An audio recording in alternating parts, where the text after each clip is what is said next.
Yeah, it can. It can. So, Daniel? Kind of. Yeah, you can. Is that your, all right, take it.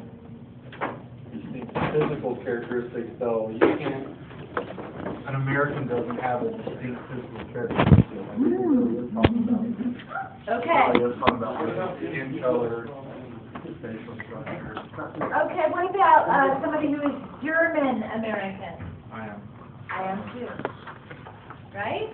What are some ethnicity and race type of characteristics? Think about these two. All right? Think about first let's talk about the race card. Common physical distinct characteristics. German American. White blood, brown hair. Are you thinking, what else is in Katie? What else is in that girl? Right? Because for a lot of us, that's the story. What else is in there, man? There's not a lot of distinct physical characteristics in comparison to other races, right? Okay? So consider the difference here, ethnicity and race. Can you be Hispanic and your ethnicity be altogether French? Okay? Can you be African American and your ethnicity be altogether German? Yeah. Or Asian? Yeah. Okay, consider the differences here. Go ahead. We were just talking about how a lot of Germans live in Mexico and how close Mexico and Germany is as far as, you know, their beliefs. I mean, like, think about like World War II, we intercepted tons of messages from Germany to Mexico that they should attack us. Their music is nearly exactly the same, different language and different instruments. Yeah. If you were to play that music on a different instrument, it sounds Mexican or German. All right. You know, it's all the same. Yeah, and you know, there's a lot of rules that guide us in that a little bit too. Like, for example, if a family comes here, we talked about last week, people coming here from borderland, they come here and then they have a child in the United States. Is that child Hispanic? Yes. Are they a citizen of the United States? Yes. So will their ethnicity kind of reflect that? Their social group,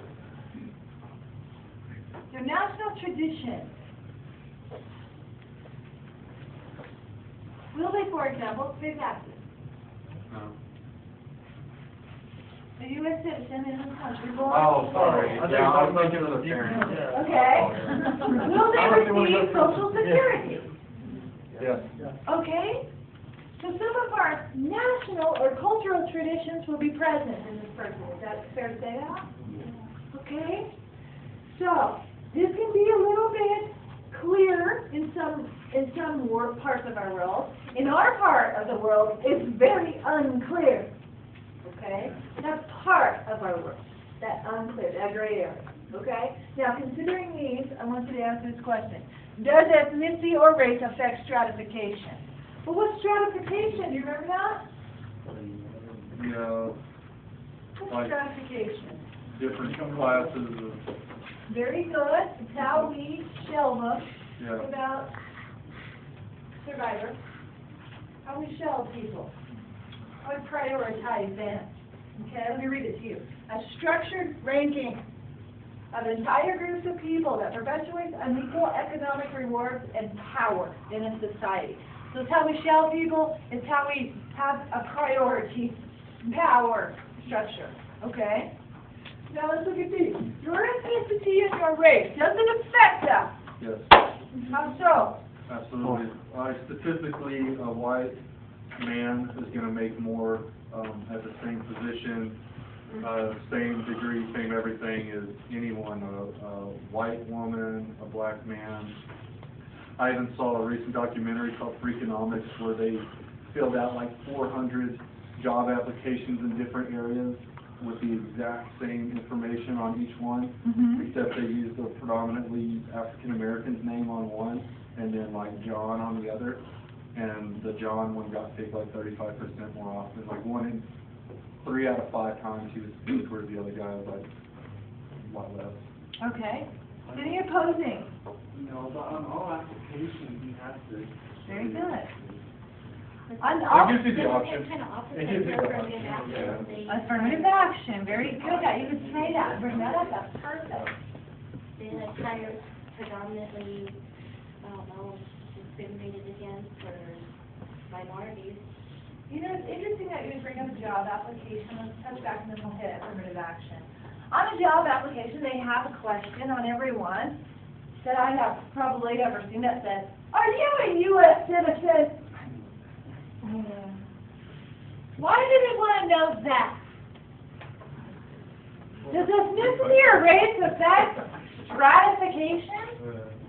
They might say, "What's your race? What's your ethnicity?" But you don't have to answer that, do you? But you do have to say, "Are you a U.S. citizen?" That's tax purposes. Okay. Is it? Or how about, have you ever been convicted of a felony? Okay? And then they tell you, oh, we might not hold it against you, but you know they're going to. Wow, right? There's questions there. They even have, I don't know if you've ever seen this one now, but they'll even ask you if you've been released from prison in the last year due to a felony. Or, how about this? Male or female? Check one. How old are you? When's your birthday? Guess what? Right? So, then, let's talk about affirmative action. She brought that up. Interesting point. What is affirmative action first? Let me define that for me. Who can define affirmative action? In the case of say they're going to build a sports stadium. Okay. They decide to go with a company that has more minorities than the other one, even though they're going to charge them. Okay. It's like the attempt to There you hire go. equal amounts of, Very good. like level the playing field as far as employment. Very good. That is exactly right. That is more so. The attempt to level the playing field. That's a perfect definition of that. They say, okay, and guys, yourself as students, you get a good taste of that every semester when you fill out your financial aid. They say, okay, let's say Native American population in our country, you know, they're at extreme poverty level per capita, so we are going to embrace that with affirmative action, and we're going to try and bring them to a higher level through advanced levels of financial aid, advanced levels of college acceptance, advanced level of employment opportunities, okay, as compared to other minority groups that they have identified via research. All right, so we say, okay, my son is, German, big stocky German kid. He's 18, valedictorian, doing great, kicking butt, a football star, and we need some financial aid here. We make $60,000 a year, this parent.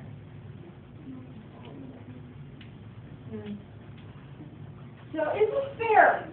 No, you guys go knock some girl up and have a baby. I like it. Okay, I don't know if it's fair. yeah, let's talk about it. Actually, Because I get financial aid, and my boyfriend, he actually needs it, he doesn't get it. Because his parents make enough money, but really, they can't afford it. Okay, let's keep going, let's keep considering some. I was going to tell you guys some, kind of spreading a little bit of personal news about me, but that's okay. Okay. I got laid off from my job, so I went to DSS to apply for some kind of benefits until I can get back on my feet again. Yeah. And do you know they actually told me that I did not qualify for benefits because I'm a full-time student. Okay. I receive financial aid to go to school on a full-time basis, so they couldn't give me benefits. But if I was to get employment, then they could help me. Wow. Okay. I was like, if I had employment, I wouldn't be coming to you. Yeah. Okay, are you guys listening or talking? Come on, that's for sure. Go ahead. What was your opinion on affirmative action? And it could be viewed as reverse discrimination, but I think, certain groups of people have been at a disadvantage for so long. If we're truly like Americans, all should have this opportunity, then truly Americans should all have this opportunity, and I don't know. I think there's certain social groups that are at a disadvantage from the time they're born, raised in extreme poverty, don't have a chance to, you can say, oh, go to school and then you'll get the scholarship, and this, well, if you're going hungry, or if you don't have clean clothes to wear, that's not exactly, you can't exactly do that. I think it's great. I mean, I don't think there's millions of white people sitting around, oh, I missed this opportunity because I'm white. I just don't see that. Okay. I think they're going to have opportunities regardless. True. Do any of you support survival of the fittest? Go ahead. Well, I don't know. You know what I mean by that? I do, but like, it doesn't really work that way nowadays. What is it? I don't know. Survival of the fittest is the opposite concept of let's let the most advanced lead us. If you are in a poverty level, stay in poverty level. Unless you are extraordinary and can compete with all across the board. Survival of the fittest. We aren't going to embrace any particular group. It's just like last we taught Hunger Games assignment in class.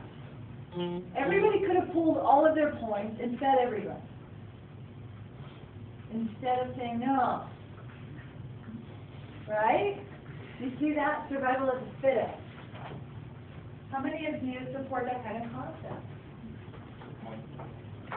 Also, again, that's like, it's supposed to be individual, not just the ethnicity. They could go against what everybody else is doing and be an individual for once. Okay. Actually work towards the goal. All right, go ahead. That's pretty much how things are now, though. Like, the person with the highest ranking gets paid more than the person with the bottom ranking.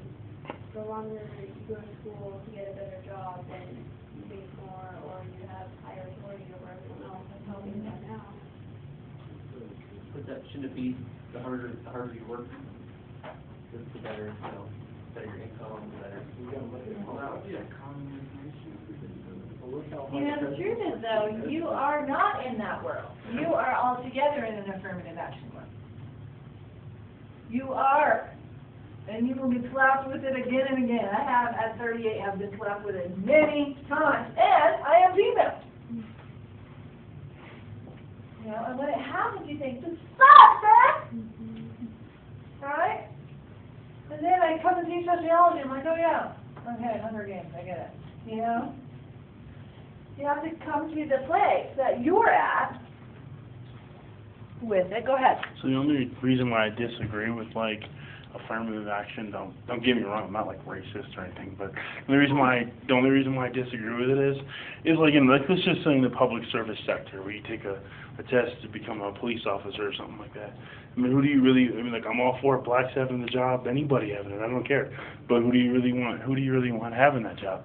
The people who are more qualified to do it, or the people that got put in so that they can meet their quota of Hispanics or minorities or something? I mean, it's something against people, the people itself. It's just I want the most qualified people doing something like that. Do you want somebody who barely got out of police academy being someone to protect you, or do you want someone who did the best and is better qualified for the job? So what would you say if the same group of people were always going to be more qualified because of the advantages that they've had since America began, because of the same type of thinking, survival of the fittest? What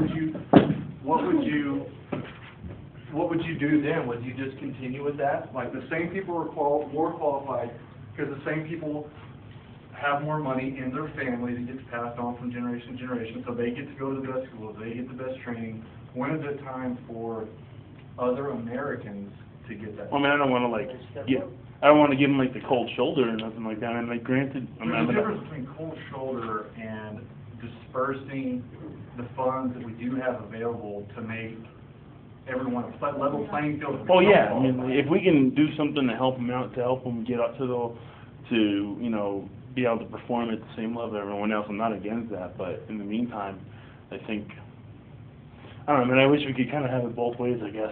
In other words, we could have the best qualified people and then if we could do something to help the other people get up to that level, then I'm not against them having those jobs. That's an individual, like, pursuit of, What's that? I mean, you can't just try to, help other people get up to that level. They gotta do it themselves. I can assure you, there are a lot of people who want to get up to that level, but when you don't have, when you're weak every day because, you're brought up in a poor family and you can't get a job because you're weak, or you can't get a job because your parents sell drugs, so everyone in town knows that and they don't want to hire. I mean, it's not just a will to want to work. I mean, there's a lot more involved. Well, I mean, I've seen a lot of stories, man, like, that I know people, that they grow up in a bad place. And I mean, their parents are shit, their environment's shit, and I mean, they're going to, Ivy League schools right now. Well, I mean, I'm blessed with what I got. I got into a family that, they're very wealthy. We own several ranches, and it's the fact that, and then look, I'm going to a community college.